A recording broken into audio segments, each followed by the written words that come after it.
Ma taqsa xejn is-saga tal-Vitals hekk kif issa ħareġ li kummissarju għas-saħħa kemm il-darba kien talab il-kuntratt sieħ li sar bejn il-Gvern u l-Vitals, iżda l-Ministeru li jaqa' taħt ir-responsabilità ta' Chris Fearn dejjem irrifjuta li dan il-kuntratt jingħata.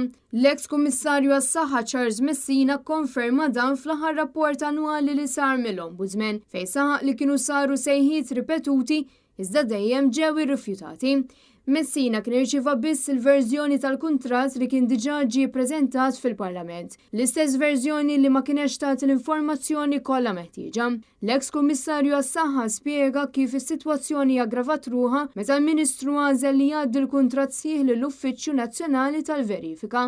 Riżultat li spiċċa jaqbes lil Messina.